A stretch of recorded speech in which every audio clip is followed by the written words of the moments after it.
When the Department of Social Services, Child Protective Services, CPS, receives an allegation that a child has been abused and neglected, the agency investigates the claim.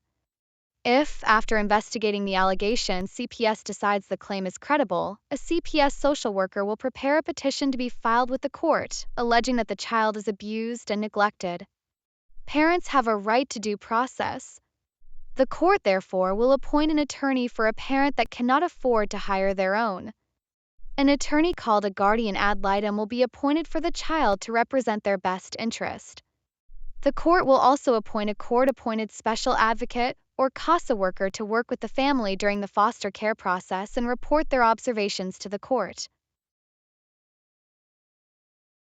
If the CPS social worker believes that the child will continue to be subjected to abuse in the custody of their parent or guardian, they will first try to find a family member that can take custody of the child.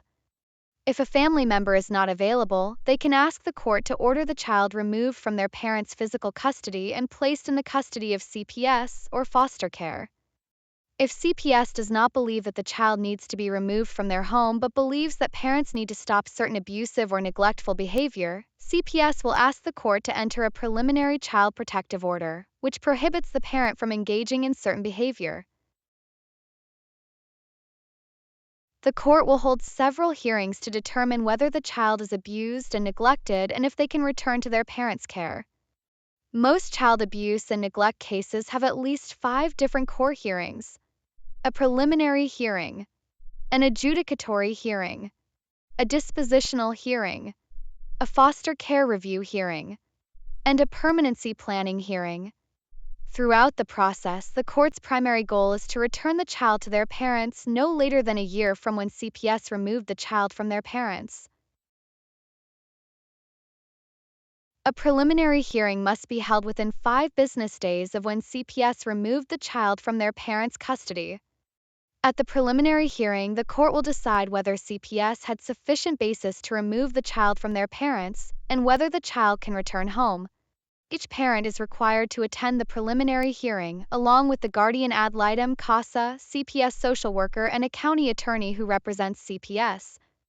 The parties can have a hearing or reach an agreement without a hearing. If the court conducts a hearing, CPS, the parents, and the guardian ad litem for the child can present evidence and make argument to support their position. No more than 30 days later, the court will have another hearing to determine whether the child has been abused and neglected. Each parent is required to attend the adjudicatory hearing, along with the guardian ad litem for the child, CASA, CPS social worker, and a county attorney who represents CPS. The parties can have a hearing or reach an agreement without a hearing. If the court conducts a hearing, CPS, the parents, and the guardian ad litem for the child can present evidence and make argument to support their position. If the judge concludes that the child is abused and neglected, they will schedule a dispositional hearing and decide if the child can be returned to their parent. No more than 60 days from the day CPS removed the child from their parents, the court will hold a dispositional hearing to determine what conditions parents must meet to have the child returned to their custody. The CPS social worker will prepare and file a foster care plan with the court. The plan will identify a goal for timely moving the child out of foster care and back with their parents or with another family member or friend. Within 4 months of the dispositional hearing, the court will hold a foster care review hearing. The judge will review the case to make sure that the parents are doing what the foster care plan requires and that CPS is providing services to the family. No more than 5 months after the foster care review hearing, the court will hold a permanency planning hearing. The judge will decide whether the child can be safely returned home. If the judge decides that the child cannot return home, the foster care plan will be changed to a goal that the child be adopted or remain in foster care until they are an adult. The information provided in this video is not intended to be legal advice and should not be relied upon for that purpose.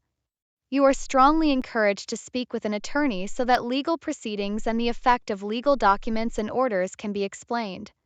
For additional questions and information, please consult the Self-Help Resource Center located in the Fairfax County Courthouse Law Library on the first floor of the court complex.